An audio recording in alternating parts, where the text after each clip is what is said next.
Mhux tal il-Prim Ministru Robert Abela qed jiżgwida l-kollox lill-poplu Malti u Għawċi billi jgiddeb lill-Partit Nazzjonalista, iżda saħansitra issa spiċċa jgiddeb lill-Qorti infissa.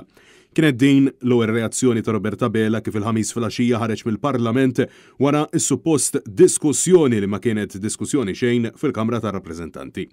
Minkejja dak il qal Abela, il-fatti huma ċari. Fis-sentenza li tal imħallef Francesco De Pasquale jingħad iswed fuq l-abjad illi l-qorti tinsab imħasba bl-aġir tal-Gvern u insistiet li kellu l-obbligu iwaqqa l-kuntratti li kellu ma' Vitals. Prim Ministru, għandek is-sentenza, għandek paragrafu 502 u paragrafu 506. Nemmen illi inti qrajta s-sentenza. Rajta mill-bidu sal-aħħar iqfu għawġu dak li qalet il-qorti. Ftit tal-minuti wara mixja sal-Berġa ta' Kastilja ta' xita ta' ċekkijiet, Abela għal darboħra reġa' prova jdawwar is-sewwa magħruf. Prim Ministru, kif se nġibnu flusna ura? Għalfejn ħallejtu t-trasferiment isir bej Vitals u Stewart. Il-qorti qalet li l-Gvern kellu obbligu. Francesco, iċċita sewx qalet il-qorti. ċat imma qaletek il-qorti li kellu obbligu l-Gvern li ma jħallix li trasferiment isir. Ma tistax tieħu l-istess attitudni l-għamel il-kap tal-Oppożizzjoni u Adrian Delija li b'mod mill-aktar arroganti ħallewna niddibattu irdu jinstema' tagħhom biss u taħat ieħor ma jridux jinstemaw. Il-verità hija din. Fil-paragrafi 502 u 506 il-qorti tisħaq illi ma tistax tifhem kif il-Gvern daħal għal obbligu ta' 100 miljun euro ma ta' Stewart u illi it-trasferiment bejn Vitals u Stewart kellu jitwaqqaf mill-Gvern stess.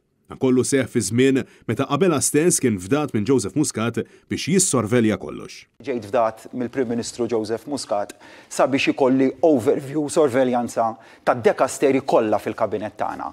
Jiena ħdimt b'mod ftit differenti mill-pija tal-kabinet għax fil-waqt li kull ministru kien iffokat kif kien Chris fuq il-Ministeru partikolari tiegħu, fil-każ ta' Chris fuq is-saħħa, fil-każ ta' Owen Bonnici fuq il-ġustizzja, fil-każ ta' Borċ għandu Ministeru vast, trasport, infrastruttura, proġetti kapitali, planning.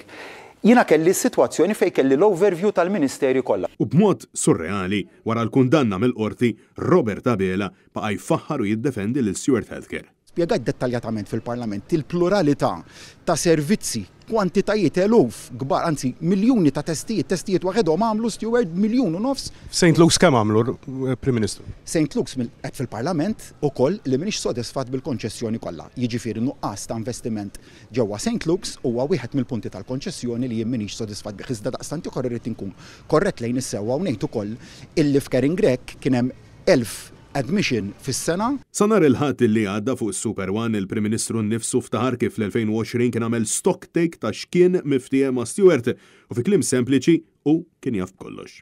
L-ewwel ħaġa li għamilt fl-2020 kienet li ħadd stock take tas-sitwazzjoni biex neżaminaw il-fatti kif verament kienu l-ftehimiet diversi x'kienu u l-konsegwenzi legali li joħorġu minn dak il-ftehimiet iffermati. Binati għaw, l-ex-Prim Ministru Joseph Muscat meta ġie mistoqsi għalfejn il-Gvern baqa' joħroġ il-flus lil Stewart farfara fuq ħaddieħor u insista illi kollox kien twettaq biqbil fil-Kabinett. Ministru, inti tgħid li Dr. Muscat qed jikdeb jiġifieri għax qal li kull deċiżjoni tieħdet mill-Kabinett u inti tgħid illi l-firem rajthom wara. Diġà weġibtek, weġibt il-kollegi tiegħek mhux illum imma anke qabel illum. Dik kemm qed issa għalhekk dak il-ftehim u jien nibqa' konsistenti dejjem lejn is-sewwa.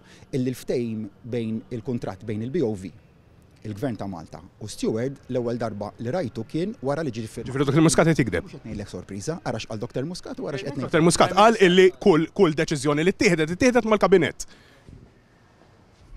Dr. Muscat, minkejja li ma bdewx ilaħqu mal-obbligi għalfejn bqajtu tuhom il-flus.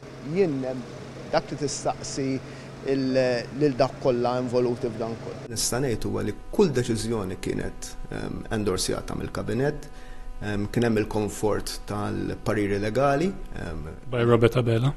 Skużi? By Robert Abela as well, who was your consultant? Ma noqgħodx nitkellem fuq min jagħtini il-pariri u ma jagħtinix il-pariri.